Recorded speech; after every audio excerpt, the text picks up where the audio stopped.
Hello, my name is Tamani Heights. I am a social and emotional manager too, and the district's foster and homeless liaison.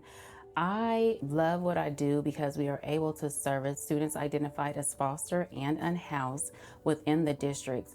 And most importantly, being able to empower them and being the voice for them when needed. I also like the challenges though. I like being able to navigate systems, meet with administrators, as well as collaborate with my colleagues and community partners to help develop practice, and being able to empower my staff to go out and be a game changer for our students. Because oftentimes we do face multiple challenges, not just with potentially our students, but also with being able to say, what is correct and what is not when we're looking at the laws that's outlined for our students. And so I think as the leader over Project Access, I take great pride in making sure that I'm planting those seeds into my staff so that they're able to go out and plant them into our students and as well as educate other school sites. When I came here, I recognized that we were in differentiation assistance. And initially I was like, how do I move the needle on this? And I was like, I don't know what else to do. And then I knew the root cause though. I'm like, we're not graduating because we're looking at truly our academic outcomes. My babies can't read, and so I recognized that. And so when I advocated for additional social workers so that we could service K through 12 instead of just 7 through 12 when I initially got hired, I was approached like, do you want to do this? And I'm like, you know what? I have the manpower now. And then with that, I was like, but I really want to focus, if we're going to do this, on how can we improve the literacy for students that are in elementary, because hopefully with time, then our graduation rates will start increasing. Ultimately, we all show and our goal should be student-centered, because if we didn't have the students, we wouldn't be here. And I think if we keep that mindset and recognize that we're here for students, that we will be able to navigate the system a lot better. Despite whatever the student circumstance is, they're all students. And I just feel that when you continue to push that shift, the rest will come.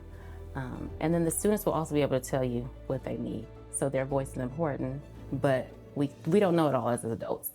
And so I think being student-centered helps be the root cause of our work, and getting the voice from our students, which we also do in our advisory clubs, right? What do you need from us? Because we can't assume that we know what they need.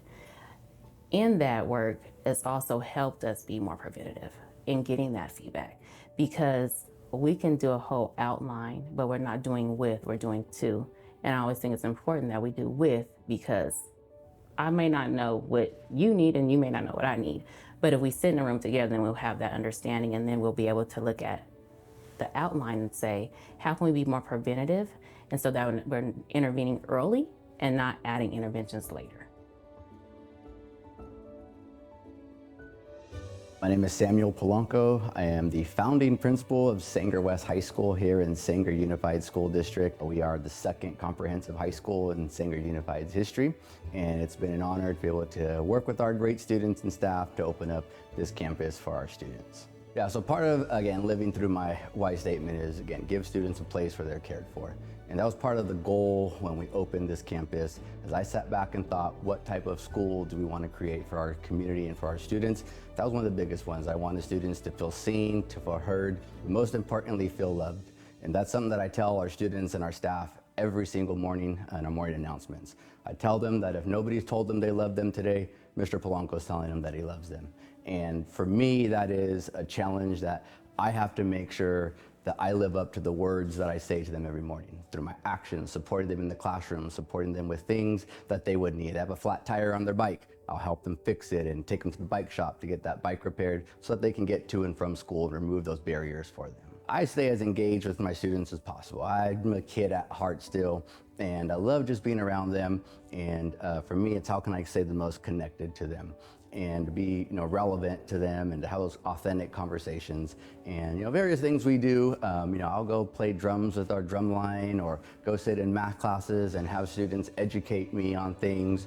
I ride my bike around campus during when we're out at supervision and kids are out at breaks and lunches. I'll follow them home in the community just to make sure they get home safe. But it's just more and more ways to stay connected to them. Yeah, I'm very passionate about what we do at this school. My goal is that, this school and the vision that we have for it surpasses me, right? We're gonna come and go, but my hope is, 20, 30 years from now, that this school is even better than where we left it, and that the kids in this community are out there changing the world by the things that they learn and accomplish here. And it all started back from day one. When I met with a group of teachers that started this campus, and every other individual that we hire, they all receive a book titled Relentless by Hamish Brewer. And that book, I was reading that book as we started developing this campus and began coming up with a vision for what we wanted. And our campus was built around two things: student to adult connections and the school culture that we were going to create for our students and staff. And that's allowed us to really propel ourselves to doing the right work for our kids. I tell our team every opportunity I get, our goal at Sanger West is to create the waves that others in education are going to follow. We're not here to ride the waves and give our kids the same things that may have not been as successful before. We're here to take risks. We're here, again, to do whatever we can to make our students be successful. And if that means changing the game in education, that's what we're here to do. My name is Dr. Matilda Soria, and I'm Senior Director of the Early Care and Education Department of the Office of the Fresno County Superintendent of Schools. And what that means is that I get to work with an amazing group of 40 staff members that provide technical assistance and support for school districts and agencies that provide early care and education programs for children 0 to 5 here in Fresno County. I, again, lead a group of 40 staff members, a budget of over 80 million, and we operate a lot of amazing programs that support the workforce in early care and education. We have one direct service program that serves children 0 to 5, the Lighthouse for Children Child Development Center. We provide quality improvement supports for early care and education programs and sites and school districts. We do a lot of amazing things for those that provide service for our youngest learners here in Fresno County. And the reason why I love what I do is because my work directly ties with building up a child's brain. 90% of a child's brain is developed before the age of 5. And I and my work and the work of my team here at the Office of the Fresno County Superintendent of Schools Early Care and Education Department can say that we help to develop brains and really help to set up a child's foundation to help them be successful throughout the rest of their life. The benefits are way beyond just the child. The child, of course, is paramount, but participation in high quality early care and education contributes to economic development, contributes to reduction in crime, all of these things. Many individuals across our county are interested and involved to support increasing access to early care and education. The police department, the mayor's office, Workforce Investment Board, economic development partners, and also those in education, of course. Early care and education touches our entire community. It supports families that need to have a safe, healthy, educational, enriching space for their children. It supports the child, it supports the family, it supports the entire community. I would not be here today without those caring individuals that believed in me. And I can only hope that I could be as powerful and motivational in another person's life like they were to me. So that's what my work is. It's a testament. It's a